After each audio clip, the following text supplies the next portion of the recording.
Well, Africa Day is intended to celebrate and acknowledge the success of the Organization of African Unity, OAU, now the AU, from its creation on May 25th, 1963, in the fight against colonialism and apartheid, as well as the progress that Africa has made while reflecting upon the common challenges that the continent faces in a global environment. Now, to talk about some of these challenges and gains Africa has made over the year, we're joined via Zoom by Nombulelo Shange Sociology Lecturer at the University of the Free State. Nombulelo, thank you so much for your time this afternoon, and happy Africa Day to you. Thank you, Unati, for having me. Happy Africa Day to you and your viewers.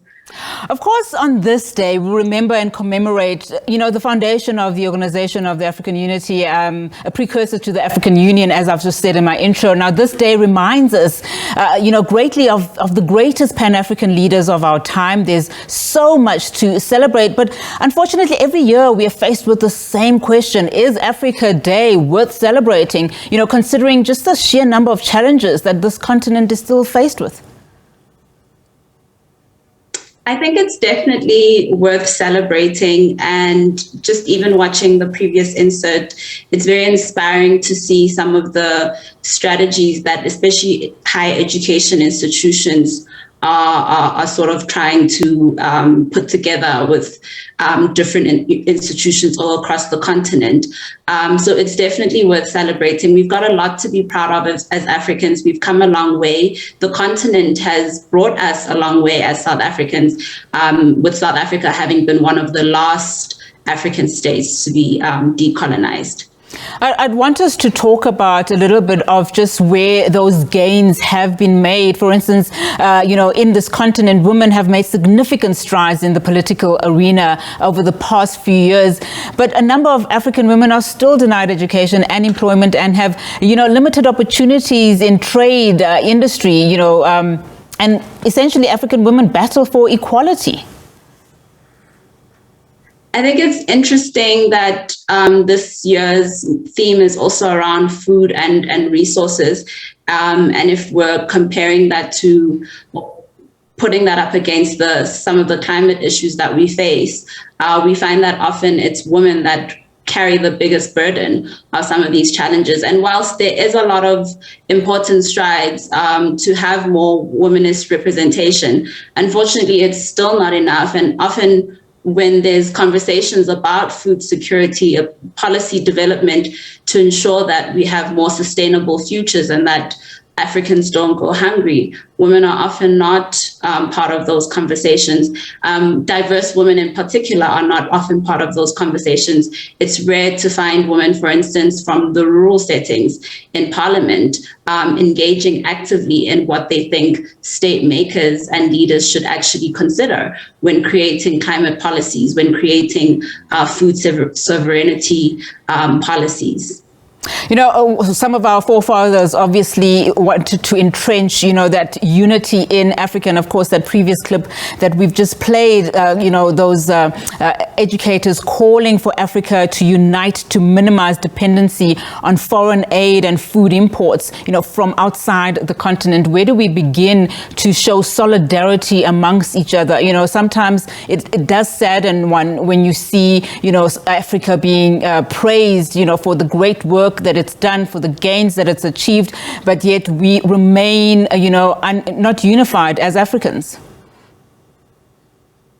So I think a lot of that also comes from the fact that whilst we sort of went through decolonization in the 50s and right up until mostly the 70s, and finally South Africa joining in 94, we still haven't quite gone fully through the decolonial agenda as a continent. A lot of our resources are still owned by Western countries and still determine the agenda in terms of how even trade takes place. There's a lot more that has to be done even amongst ourselves as African, particularly as South Africa, in dealing with the xenophobic sentiments that we have that often stifle any effort that might be put in place to try and create a united Africa, to try and create solutions for a whole host of challenges that we experience. We often see people coming from outside of our borders as threats for unemployment or for scarce jobs, very few jobs that are there. But in the reality of it is that often the people coming in from different African countries actually have far more to offer us than what we fear, than what we are worried about. A lot of what our challenges are, even around poverty and unemployment, are not issues that started with the migration of Africans into South Africa. These are old standing, long apartheid and colonial challenges that we haven't adequately addressed as a country.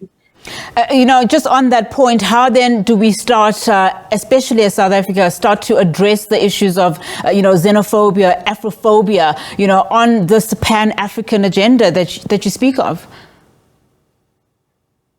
Once again, I think I hinted at it earlier, just more robust conversations when it comes particularly to policy. I think our leaders have sort of taken a back seat, and I think part of that is because if we're fighting around xenophobic issues, we're not dealing with the actual challenges of maybe some of the promises that we were made at the start of our democracy that still haven't been delivered till this day. So I think definitely a lot more grassroots engagement from leaders, from states.